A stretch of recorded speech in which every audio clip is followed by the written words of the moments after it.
up, you guys? Welcome back to my channel. The rubber match is back for the 2023 season. My name is Alyssa and I'm here to give you guys my take on all things D1 College Baseball. In this video, I'm continuing my series on predicting all 31 automatic conference bids for the NCAA tournament. This is now part 3. Parts 1 and 2 were posted last week, so you guys should go ahead and check those out. Part 4 will also be posted this week on Thursday, so make sure you check that out as well. Without further ado, let's get into the video. For new fans of college baseball or those who just need a refresher, the NCAA D1 baseball tournament consists of 64 teams, 31 of which receive automatic bids by winning their conference tournament or finishing first in their conference during the regular season. The 6 conferences being discussed today consist of the Summit League, Northeast Conference, Mid-American, Colonial, Atlantic 10, and the Pac-12. The first conference being discussed today is the Summit League. The Summit League consists of 7 programs: North Dakota State, Oral Roberts, South Dakota State, Omaha, St. Thomas, Northern Colorado, and Western Illinois. The Summit League regular season champions were the North Dakota State Bison. They had an overall record of 31-19 and a conference record of 17-5. In the Summit League tournament, they finished 1-2 and were eliminated in the lower final. Key players returning are Drew Sackett, Caden Schwab, Will Bush, and Cade Feeney. They will need rotation and bullpen reinforcement for any chance at a repeat season. The Summit League Conference Tournament champions were Oral Roberts. They had an overall record of 38-20 and a conference record of 17-7. En route to their championship, they outscored opponents 42-14. Key players returning are Mac McCroskey and Holden Breeze. Like North Dakota State, they will need assistance on the mound. A contender for the Summit League is South Dakota State. They were 3rd in the regular season behind North Dakota State and Oral Roberts. They also have 3 guys returning who each mashed 10 home runs last season. When it comes to the Summit League championship, I'm going to have to go for the regular season with Oral Roberts. And the reason I'm going with Oral Roberts and not North Dakota State is because I believe that they have a little bit of less of rebuilding that they're going to have to do as opposed to North Dakota State. They were just a hair behind North Dakota State in that regular season last year. They were 17-7, whereas North Dakota State was 17-5. So I feel like they will have the chance to overtake NDSU next year in 2023. When it comes to the Summit League Conference Tournament Championship, I'm going to go with South Dakota State. Now, they were 3rd in this conference last year behind Oral Roberts and North Dakota State. I believe that they have less rebuilding that they're going to have to do. They have more guys returning to the lineup than Oral Roberts and North Dakota State have. So I feel like they will be in a position to get hot at the right time in May. Like I said before, they've got 3 guys on that team. They each mashed 10 home runs last season. I mean, we can see if they'll do it again, and I believe that they can. And if you have guys like that on your team, you will be able to, get hot, get the bats going in May, and win that conference tournament and earn a bid to the NCAA tournament. The second conference being discussed today is the Northeast Conference. At the conclusion of the 2022 baseball season, it was announced that the Northeast Conference and the MEAC were merging, meaning that the baseball programs and boys and girls golf programs that previously participated in the MEAC would now be joining the Northeast Conference. The Northeast Conference now consists of 11 programs: Long Island University, Central Connecticut State, Fairleigh, Dickinson, Merrimack, Wagner, Sacred Heart, Coppin State, Delaware State, Maryland Eastern Shore, and Norfolk State. The regular season conference champions were Long Island. They had an overall record of 37-21 and a conference record of 18-9. They also won the conference tournament and finished 0-2 in the College Park Regional of the NCAA tournament, competing against Maryland and Wake Forest. A key player returning for the 2023 season is Seth Surratt. I believe that the program this year is entering a rebuild year. Contenders for the Northeast Conference include Central Connecticut State and Coppin State. Coppin State and HBCU won the MEAC tournament last year, but will need help on the mound. Central Connecticut State was tied for second in the Northeast Conference last year, and the departure of Bryant to the Metro Conference helps them tremendously. They also won the Northeast tournament back in 2021. When it comes to the Northeast Conference, I'm going to say that the regular season champions will be Central Connecticut State. I mean, I feel like it's the perfect storm if you ask me. You have the first place team last year. They lost a lot of guys, whether it was to the draft or, people graduating or maybe people even transferring, and then you've got the second place team that you were tied with last year leaving to go to another conference. It is the perfect storm for Central Connecticut State. It is their opportunity to shine. I feel like they will have the ability to win the regular season conference. They will have the best record in the Northeast. I mean, it's theirs for the taking, in my opinion. When it comes to the conference tournament champions, I'm going to have to go with Coppin State. Coppin State is a sneaky good team. They have a lot of firepower when it comes to offense. The pitching could use a little bit of help, but I feel like they could power through a tournament in May, if they get hot at the right time. Coppin State, really good baseball team. They will come into this tournament and, whatever happens next year, I feel like they will set the tournament on fire. And I believe that they actually will win this tournament and earn a second straight bid to the NCAA tournament.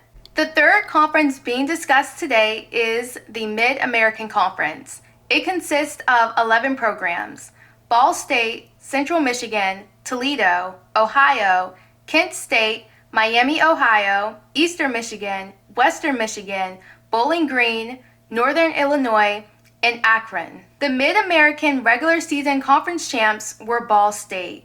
They had an overall record of 39-17 and a conference record of 32-7. They finished 2-2 in the Mid-American Conference tournament and were eliminated in the championship game. Key players returning include Ryan Pelter and Ty Johnson. The conference tournament champs, however, were Central Michigan. They had an overall record of 43-19 and a conference record of 30-7. In the NCAA tournament, they finished 1-2 in the Gainesville Regional against UF and Liberty. Key players returning are Danny Westenfield, Robbie Morgan IV, and Garrett Navarra. They will need to reload their rotation and lineup for any shot at a second straight title. When it comes to the Mid-American Conference, I'm going to have to say it. I really don't feel like this is a super competitive conference, and I honestly feel like Central Michigan should take this as an opportunity to just sweep the regular season conference and to also win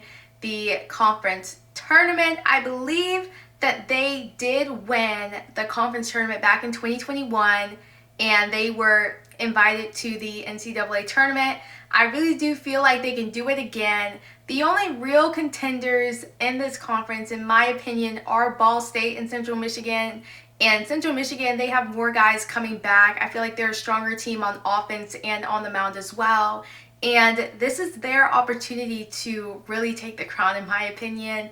I'm going Central Michigan all the way. The fourth conference being discussed today is the Colonial Athletic Association. It consists of 11 programs: Charleston, Hofstra, UNCW, William & Mary, Northeastern, Elon, Delaware, Townsend, Monmouth, NCAT, and Stony Brook. James Madison left the conference after last season for the Sun Belt Conference. Monmouth is a newcomer from the Metro, NCAT is a newcomer from the Big South, and Stony Brook is a newcomer from the America East. The regular season conference champions were Charleston. They had an overall record of 37-20 and a conference record of 19-5. They had notable wins throughout the season against Texas and Clemson. They finished 1-2 in the conference tournament and were eliminated in the lower final. Key players returning are JT Marr, Charter Harlan, Luke Wood, Ty Good, Trey Poser, and William Privet. They have a super senior lineup. They are very strong, and I'm expecting big things from this team. The conference tournament champions were Hofstra. They had an overall record of 30-23 and a conference record of 15-9. They went 0-2 in the Chapel Hill Regional against the University of North Carolina and Georgia. Key players returning are Kevin Brueggemann, Jake Liberator, Mark Phalo, and Michael O'Hanlon. When it comes to the Colonial Conference, I am surprised that Charleston did not win the conference tournament last year and earn a bid to the NCAA tournament. As a mid-major program, winning that conference tournament is so crucial.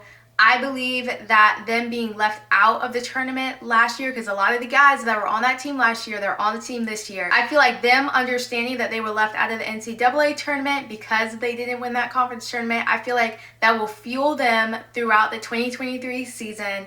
I meant it when I said it. I am expecting big things from Charleston. I'm expecting for them to not only win the regular season conference championship, I want them to also win the Colonial Conference tournament. I feel like they have all of the tools necessary to be able to win this conference. I believe in them. I'm rooting for them, and I will be keeping an eye on them throughout the season. The fifth conference being discussed today is the Atlantic 10 Conference.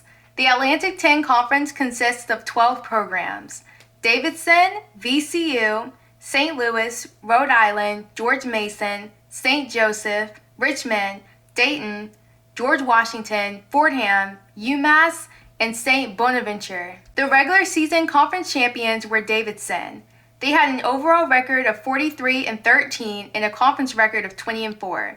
They went 1-2 in the Atlantic 10 tournament and were eliminated in the semifinals. Key players returning are Michael Carrico and Jacob Hinderleder. They have a strong lineup but will need guys who can take the ball during a weekend series. The conference tournament champions were Virginia Commonwealth University, VCU.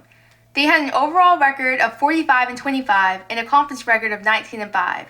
Finishing second in the Atlantic 10. They went 2-2 in the Chapel Hill Regional, losing to the University of North Carolina in the regional final. Key players returning include Will Carlone and Campbell Ellis. This will possibly be a rebuild year for VCU, as their head coach of 11 years, Sean Stifler, left the program last season to accept a new head coaching position at Notre Dame, after Notre Dame's former head coach, Link Jarrett, left Notre Dame for a head coaching position at Florida State. I've definitely said this a couple times throughout this video, but I feel like this video, like the conferences that I'm discussing, I just feel like it's going to be a wash. With Davidson, you are in, I would say, the best position possible to win both the regular season and conference tournament. I mean, your biggest competition will not be your biggest competition next year. And I feel like there are not a lot of guys from that 2022 team for VCU. There are not a lot of guys returning to that team. I just feel like Davidson, you're in a soft conference at this point. I feel like this is your time, this is your moment to sweep the entire conference, earn a bid to the NCAA tournament. It's their conference for the taking. It is Davidson's Atlantic 10. It is their world. And everybody else in that conference, they're just living in it. It's theirs for the taking. The final conference being discussed today is the Pac-12. The Pac-12 consists of 11 programs: Stanford, Oregon State, UCLA, Oregon, Arizona, Washington, University of California, Arizona State, Washington State, Utah, and the University of Southern California. The regular season champions were the Stanford Cardinal. They had an overall record of 47-18 and a conference record of 21-9. They also swept the Pac-12 tournament. In the NCAA tournament, they made it all the way to Omaha, going 0-2 in the College World Series, losing to Arkansas and Auburn. Key players returning include Drew Bowser, Tommy Troy, Carter Graham, Braden Montgomery, Quinn Matthews, and Drew Dodd. As you can see, they've got a lot of those 2022 Omaha run guys returning to the team for the 2023 season, leaving a lot of room for another Pac-12 sweep. Contenders for the Pac-12 include Oregon State, Oregon and Arizona. Oregon State is back on the rise after a great 2022 season where they were a national seed. They finished in a super regional against Auburn. Mitch Canham, the head coach, is looking like a great leader for the next several years. They might, however, have to do a bit of reloading. Oregon finished 4th in the Pac-12 last year in a tight race. They have a couple of guys returning for 2023, and they could possibly leapfrog Oregon State. The University of Arizona lost a few guys to the draft like Oregon State, but I'm confident that with head coach Chip Hale, they'll be all right. When it comes to the Pac-12, I am going with Stanford for that regular season conference championship. They are the most complete team by far in this entire conference. I mean, there's no debating about that. I believe that they are going to be a preseason top 10 team, possibly a top 5 program in terms of the bullpen, in terms of their lineup, everybody that they have coming back. It honestly surprised me how many guys are coming in for their junior season, and then it surprised me even more how many guys are just sophomores on that Stanford team. I mean, they are so good, they are so strong. Definitely one of my top programs to watch in 2023. I think they are going to do great and amazing things. I am not picking them, however, for the Pac-12 Tournament Championship. I'm going to go out on a limb. I'm going to be a little bit different, and I'm going to go with the University of Oregon. Now, I'm going with Oregon over programs like Arizona and Oregon State because I just feel like Oregon is in a position where they could possibly win that tournament. They are doing a little bit less rebuilding than Arizona and Oregon State, and I do feel like there's a possibility for them to get hot in May and to win that Pac-12 tournament. They have my vote for the 2023 NCAA baseball tournament. If you guys have made it to the end of this video, thank you guys so much for watching it through. I am having a lot of fun doing these videos, giving you guys my predictions on these conferences. Like I mentioned before, if you guys have not checked out parts 1 and 2, I posted those last week. You guys can check those videos out, and then part 4 will be posted in 2 days on Thursday. We've got 1 more video to go. We got 6 more conferences after part 4. So that should be really fun, really interesting. I can't wait to give you guys my predictions on those. And I'm not going to hold you guys any longer. Make sure you guys check out my Instagram at The Rubber Match, and I will see you guys in the next video. Bye!